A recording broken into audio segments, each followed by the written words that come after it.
kepada kami bahwa memohon kepada kita untuk mengirimkan juara 1 dan juara 2. Gonjang-ganjing sepak bola Indonesia. Sebuah drama kolosal baru saja mencapai puncaknya tepat 1 hari sebelum drawing Asian Club Championship dilangsungkan. Berita yang paling mengejutkan telah terkonfirmasi, Indonesia resmi tanpa wakil di Asian Club Championships Hopi Cup musim 2025-2026. Pertanyaannya menggema di seluruh negeri. Kenapa?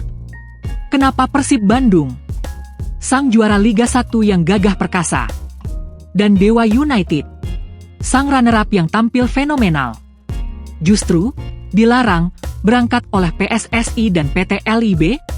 Benarkah Federasi Sepak Bola ASEAN atau AFF sampai harus memohon agar Persib ikut demi menjaga gengsi dan kualitas turnamen?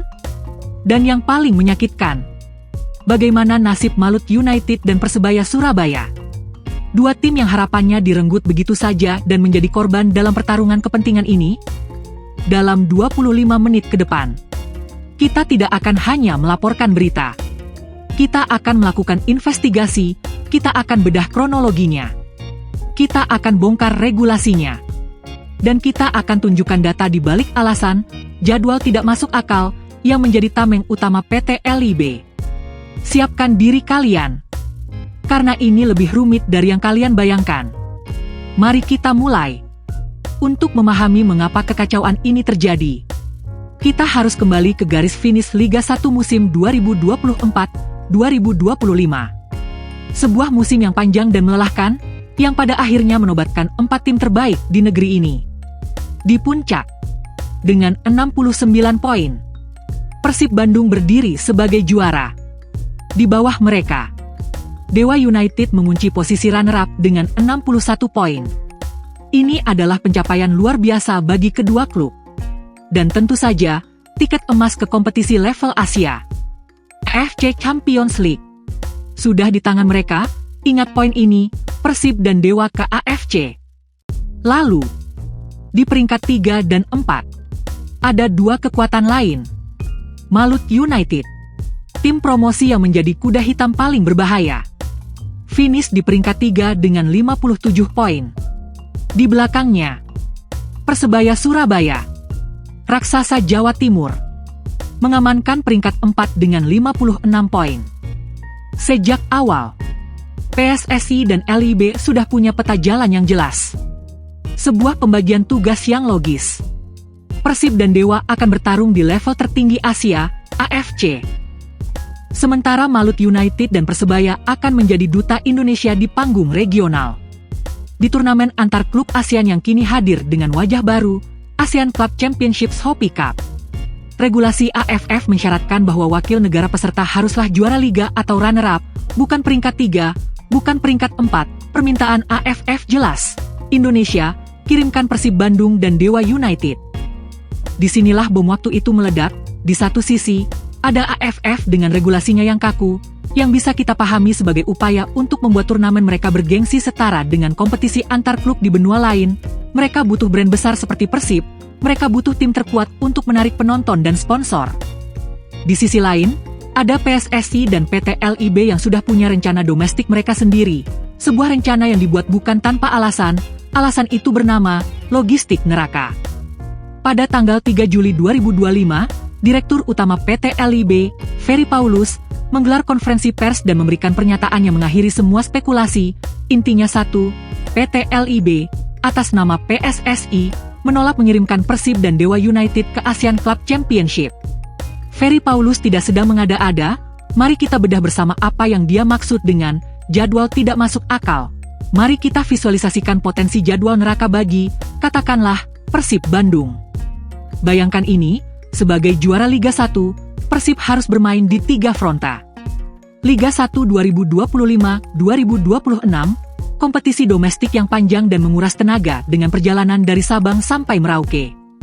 AFC Champions League, kompetisi level tertinggi Asia, ini berarti perjalanan tandang bisa mencapai Uzbekistan, Arab Saudi, Jepang, atau Korea Selatan, perjalanan lintas zona waktu yang sangat melelahkan. ASEAN Club Championship, kompetisi regional, ini berarti perjalanan ke Vietnam, Thailand, Malaysia, Filipina. Dalam 1 bulan, secara hipotetis, jadwal Persib bisa terlihat seperti ini. Minggu 1, main Liga 1 di kandang versus PSM Makassar. Rabu 1, terbang ke Riyadh untuk melawan Al Hilal di AFC Champions League.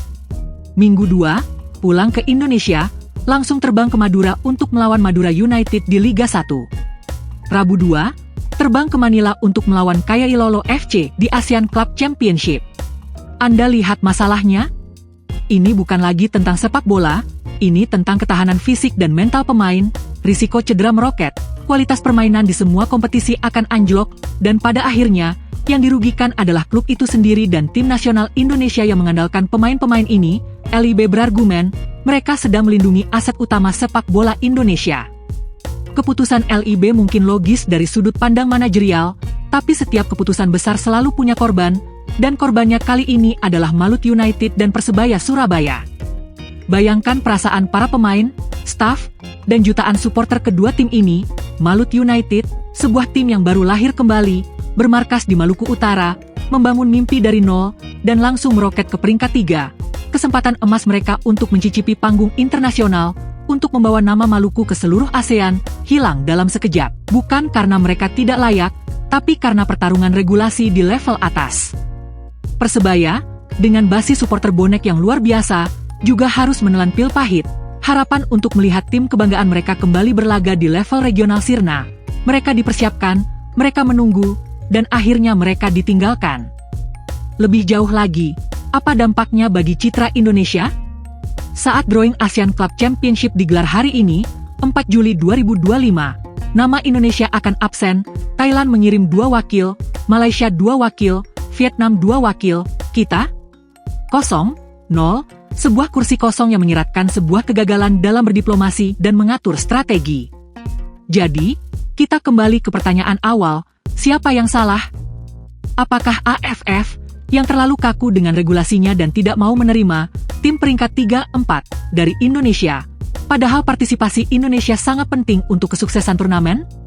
Mungkin. Ataukah PSSI dan PT LIB, yang dianggap gagal bernegosiasi, gagal mencari jalan tengah, dan mengambil keputusan drastis yang memalukan? Yang mungkin seharusnya bisa memaksa klubnya untuk berpartisipasi demi nama bangsa? Mungkin juga ASEAN. Sekarang, saya ingin mendengar pendapat kalian. Ini adalah diskusi 2 arah. Menurut kalian, keputusan LIB sudah tepat untuk melindungi klub dari jadwal neraka, atau ini adalah sebuah blunder besar yang memalukan bagi sepak bola Indonesia di level ASEAN? Apakah seharusnya ada solusi lain? Tulis semua unek-unek dan analisis kalian di kolom komentar di bawah. Mari kita jadikan kolom komentar sebagai forum diskusi yang sehat dan cerdas. Jika kalian menikmati analisis mendalam seperti ini, yang tidak hanya memberitakan tapi juga membongkar, saya minta dukungan kalian dengan menekan tombol like sebagai bahan bakar semangat kami. Dan yang paling penting, jika Anda belum menjadi bagian dari komunitas ini, tekan tombol subscribe merah itu sekarang juga. Dan nyalakan lonceng notifikasinya agar kita bisa terus mengawal sepak bola Indonesia bersama-sama. Jadi pastikan kalian tetap di